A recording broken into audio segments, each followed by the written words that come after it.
Muchas gracias por la invitación a participar en el proyecto Titán, acercándoos las iniciativas que hemos llevado a cabo desde las farmacias comunitarias de Galicia durante la pandemia y un poco para tomar de ellas las que se puedan considerar como una buena práctica de la farmacia comunitaria. En Galicia tenemos un reto asistencial muy importante por delante, igual que el resto de regiones que componéis el proyecto Titán, que es el envejecimiento de nuestra población. Tenemos más de un 25% de la población en la actualidad que son mayores de 65 años, una dispersión geográfica muy importante, pacientes que viven en soledad no deseada, un problema de aislamiento geográfico, y para ello tenemos una red capilar de 1.380 farmacias en las que ejercen 3.850 farmacéuticos comunitarios que otorgan dos valores fundamentalmente a esta red: una proximidad geográfica, una proximidad que otorga una capilaridad al sistema sanitario, generando acceso a los pacientes independientemente del lugar donde vivan a las farmacias, que a veces son el único establecimiento sanitario próximo a ellos, y una accesibilidad 24 horas al día, 365 días a la semana de un profesional farmacéutico que está siempre dispuesto a atenderles. Y cuando hablo de proximidad es muy importante tener esto en cuenta, porque el 64% de la población que vive en Galicia vive fuera de las capitales de provincia, vive en el rural, viven en zonas que están relativamente aisladas, pero en cambio, en contra de la inercia del resto de España, el 80% de las farmacias en Galicia se encuentran ubicadas fuera de estas capitales, en zonas que a lo mejor son económicamente menos rentables, en zonas que pierden población, pero en cambio donde aportan realmente un valor estratégico en cuanto a la capilaridad del sistema sanitario. No en vano somos la cuarta comunidad autónoma con más oficinas de farmacia fuera de las capitales de provincia, aun teniendo ese 64% de población fuera de las mismas capitales. Fundamentalmente, la labor que hemos hecho durante la pandemia los farmacéuticos se basa en cuatro vertientes. Una es la vertiente asistencial, no solo en la parte clínica, sino también en la parte pública y en la parte social. La parte de salud pública es muy importante en cuanto al abordaje de una pandemia, los cribados, la vacunación, etc. Y la parte social es una característica también muy reconocible de nuestro modelo de farmacia, de la planificación y ordenación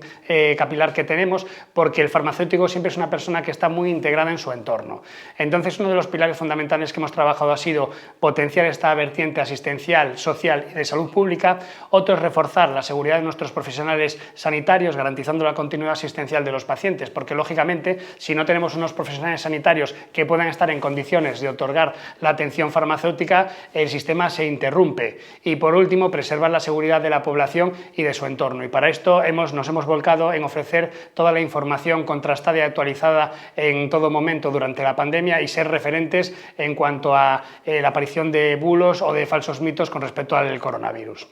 Fundamentalmente, esta colaboración la hemos articulado en dos niveles. Uno, las acciones que hemos realizado con nuestros profesionales sanitarios.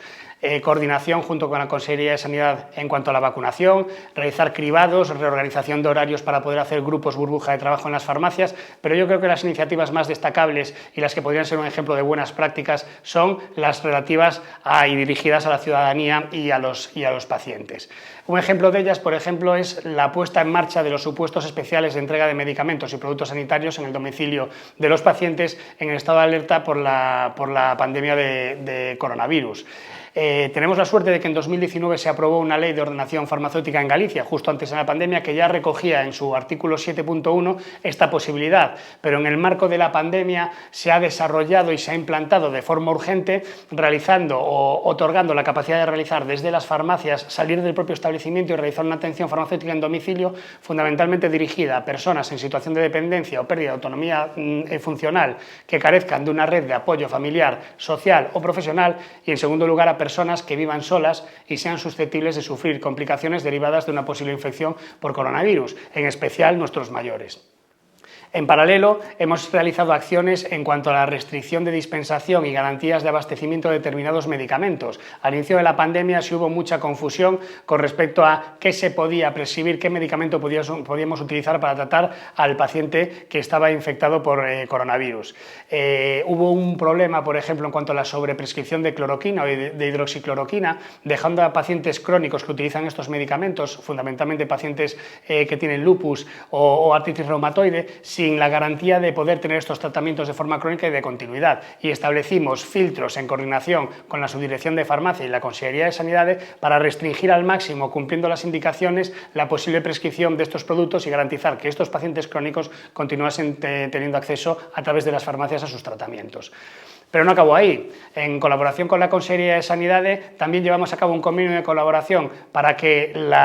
los pacientes con menos recursos, los pacientes más vulnerables, en mayo del 2020, abordando un supuesto proceso de desescalado, al menos de mayor movilidad, pudiesen acceder a la entrega de mascarillas, en este caso a través de las oficinas de farmacia, potenciando esa capilaridad, acercando ese suministro a toda la población, fundamentalmente los de menos recursos, a través de las oficinas de farmacia, siendo entregadas a través de las farmacias 480.000 kits de mascarillas quirúrgicas sin coste para los usuarios a través de las farmacias, con la colaboración gratuita de la distribución farmacéutica, que también forma parte de nuestro modelo. Pero yo creo que sin duda de lo más destacado ha sido el protocolo para la detección del virus SARS-CoV-2 a través de la autorrecogida de muestras de saliva en la oficina de farmacia. Esto es un proyecto muy potente, muy interesante, en el que la Consellería de Sanidad y Galicia fue pionera. Al margen de montar la técnica del pooling, del cribado de grandes volúmenes de muestras en un laboratorio de referencia, en este caso en Vigo, en el laboratorio del Hospital Álvaro Cunqueiro, para poder hacer PCRs de altos volúmenes de muestras, se instaló la técnica del cribado en muestra de saliva, y de esa manera conseguimos poder llegar a través de las oficinas de farmacia a entregar un kit de autorrecogida de muestra de saliva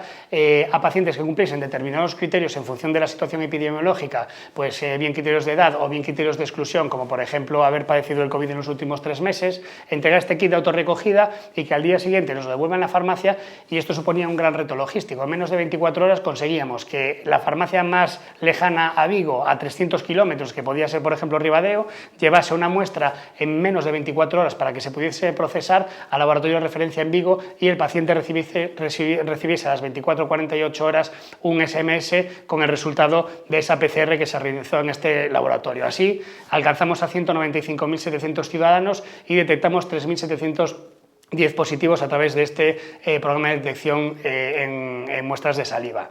Y esto curiosamente se utilizó también en programas como por ejemplo el piloto para la reactivación del ocio nocturno en junio de 2021, donde a través de este proceso de cribado en las farmacias y de muestras de recogida de muestras de saliva, la gente que iba a participar en eventos, en discotecas o en pubs, cuando se reabrió el ocio nocturno, podían hacer una PCR antes del evento garantizando que no tenían coronavirus, y a los 7 días hacer una nueva PCR de control para comprobar que no se habían contagiado durante el evento.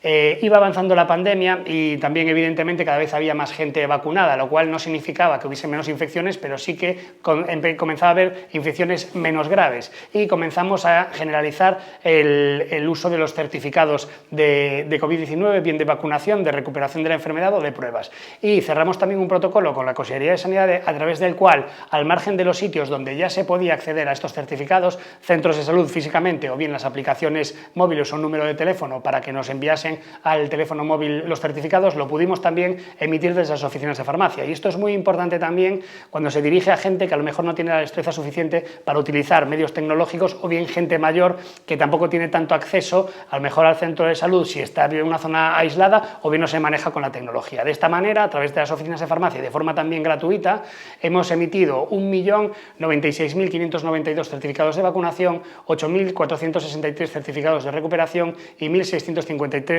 certificados de una prueba negativa. Como decía, la pandemia imparable sigue hasta nuestros días, pero a medida que había más gente vacunada, el rango de edades que estaban sin vacunar y que continuaban necesitando los certificados, por ejemplo, para acceder a la hostelería, iba disminuyendo. En este caso firmamos un nuevo protocolo para realizar autotest rápidos de autodiagnóstico para detección de COVID-19 en las oficinas de farmacia, siendo colaborador y comunicando el resultado el farmacéutico de oficina de farmacia. En España, los autotest de coronavirus los autotest de coronavirus solo se dispensan en oficina de farmacia para garantizar que hay siempre la intervención de un profesional sanitario a la hora de dispensar, de explicar los resultados y de gestionar ese resultado. Entonces, a través de este protocolo firmado, conseguimos que el paciente se pudiese realizar un autotest en la farmacia y fuese el farmacéutico, comprobando que era el paciente que decía ser y su resultado, el que lo subiese a una plataforma de registro electrónico oficial, y de esta manera comunicar directamente con el servicio de salud el resultado de la misma, y en caso de que fuese negativo poder emitir un certificado. En Galicia participaron en este proyecto 141.164 pacientes. Este proyecto todavía continúa, la gente los está utilizando para acceder a hospitales, para viajar, para acceder a hostelería. Ahora ya no es un requisito obligatorio, pero sí en su momento cubrió una parte de la población que no tenía la pauta de vacunación completa, en concreto entre 13 y 35 años, para los cuales el Sistema Gallego de Salud financiaba por completo la realización de la prueba y para el resto de población tenía que financiarlo el propio paciente y no era gratuita. Por último, comentaros un proyecto concreto de las Navidades pasadas, que es que a medida que íbamos rebajando, como decíamos, la edad de la población vacunada, sí es cierto que cuando llegamos a las Navidades nos quedaba un grupo poblacional que eran los más jóvenes, entre 5 y 11 años, que acababan el colegio, iniciaban las vacaciones de Navidad e iban a tener mucho contacto tanto con familiar, interacción social, como con otras generaciones, abuelos,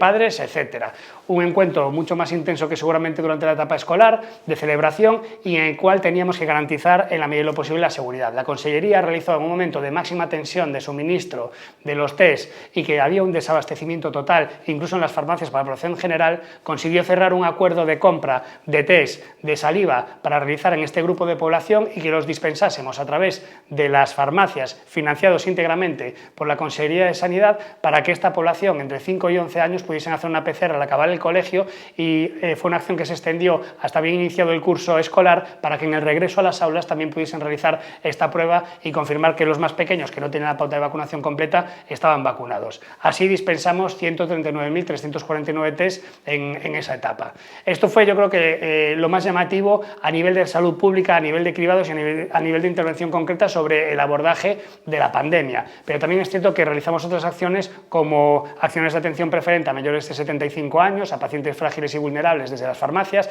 Hemos colaborado en detección precoz o posibles casos de violencia de género durante la fase del confinamiento en colaboración con la Consellería de Igualdad y el Ministerio de Igualdad y en colaboración con los fuerzas y cuerpos de seguridad del Estado. Y hemos realizado múltiples campañas también de información, apelando a la responsabilidad de los ciudadanos, de vacunación, consiguiendo también que España, junto con Portugal, sean el país de Europa que más porcentaje de población tiene con la pauta de vacunación completa. Y yo creo que estos son, en grandes rasgos, y por el tiempo no me puedo extender más, unas líneas que yo creo que son las más impactantes que hemos seguido en colaboración con la Consellería durante la pandemia. Son líneas que espero que inspiren al resto de regiones que estáis participando en el proyecto a hacer las cosas de otra manera. Seguro que nosotros también tendremos mucha inspiración en vuestros proyectos, pero también que nos sirvan también de aprendizaje para aprender de los errores que hemos cometido, porque esto es la parte bonita, pero la urgencia y la situación de pandemia, desde luego, que nos hizo tomar a veces decisiones equivocadas. Entonces yo creo que esto es muy buena oportunidad para aprender de los errores cometidos y para inspirarlos en mejorar la atención sanitaria a nuestros pacientes, a nuestros ciudadanos y sobre todo a nuestros mayores. Muchas gracias.